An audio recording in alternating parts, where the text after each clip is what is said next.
Movie আমাদের খুব একটা সিনেমা হলে গিয়ে দেখার সুযোগ হয় না। আর প্রিমিয়ার শো এর আগে আমি কখনোই দেখিনি। তো এইবার এই ১ম একটা প্রিমিয়ার শো দেখার সুযোগ হলো যে সিনেমার নায়ক, নায়িকা, পরিচালক সব একসাথে একই হলে বসে মুভি দেখলাম। যেটা বলছিলাম যে আমি খুব একটা সিনেমা প্রেমী না।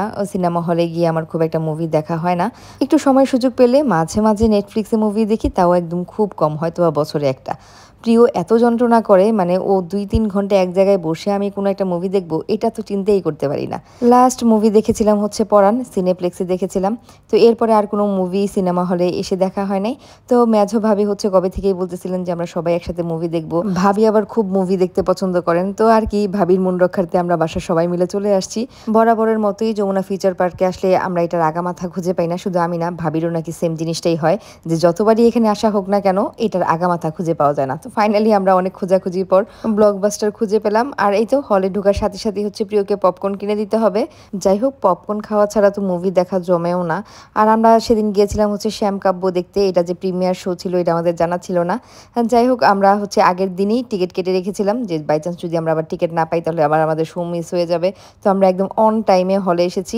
নরমালি আমি যে কয়বার হলে গিয়ে মুভি দেখেছি, প্রতিবারই মুভি শুরু হওয়ার ১০-১৫ মিনিট পরে গিয়ে হলে পৌঁছেছি।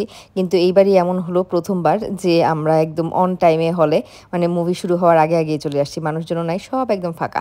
মুভির নাম হচ্ছে শ্যামকাব্য। হ্যালোসিনেশন নিয়েই হচ্ছে মেইনলি মুভির কনসেপ্টটা ছিল। তো যেহেতু হ্যালোসিনেশন খুব সেনসিটিভ একটা বিষয়, সো আমি এটা নিয়ে আসলে মুভিটা কেমন ছিল বা কেমন কি এটা নিয়ে আর কথা বলতে চাই না। আসলে মানুষ যখন এই টাইপের সেনসিটিভ রোগে আক্রান্ত হয় তখন তার উপর দিয়ে আসলে কি কি বিষয় যায় এটা একমাত্র সেই ফেস করে। যাই হোক, এরকম একটা বিষয় নিয়ে হচ্ছে পুরো মুভিটা শুরু হওয়ার কিছুক্ষণ পরেই আমরা বুঝতে পারি যে এটা একটা প্রিমিয়ার শো ছিল, যেটা আমরা আগে জানতাম না। মানে মুভির ফুল টিম উপস্থিত ছিলেন হচ্ছে হলে। তো ফুল টিমের সাথে বসে মুভি দেখলাম, নায়ক, নায়িকা, পরিচালক সবার সাথে একসাথে বসে মুভি দেখার এই প্রথম অভিজ্ঞতা আমার।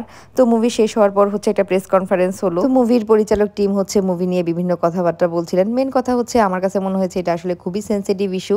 এই টাইপের রোগীদের নিয়ে নর্মালি তো আমরা মুভি খুব একটা দেখি না, তবে বাস্তব জীবনে যারা এটার সম্মুখীন হন তারা এবং তার ফ্যামিলি বুঝেন এই বিষয়টা কত ভয়ঙ্কর হতে পারে। সিনেমার নায়ক নায়িকার নাম আমি জানি না, তবে দুজনেই বেশ সুন্দর অভিনয় করেছেন। আর পরিবার নিয়ে দেখার মতো হচ্ছে একটা মুভি। নর্মালি সব ধরনের মুভি তো আর ফ্যামিলি নিয়ে দেখা যায় না, তো এটা হচ্ছে ফ্যামিলি ফ্রেন্ডলি একটা মুভি।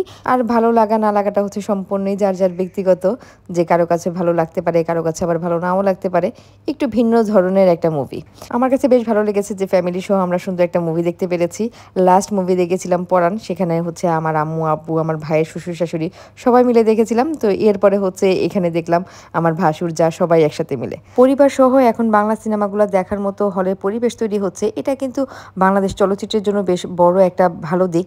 যাই হোক, বাংলা সিনেমার মান দিন দিন উন্নত হচ্ছে, এটাই হচ্ছে অনেক বড় একটা বিষয়। আর হল থেকে বের হয়ে আমরা বাইরে এসে দেখি পুরা যমুনা ফিচার পার্ক এত সুন্দর করে লাইটিং করা হয়েছে, মনে হচ্ছে একদম পুরোটা বিয়ে বাড়ি টাইপ। কোনো ওকেশন ছিল না, কি উপলক্ষে কে জানে। যাই হোক, আজকের ব্লগ এখানে শেষ করে দিচ্ছি। সবাই ভালো থাকবেন, সুস্থ থাকবেন। আল্লাহ হাফেজ।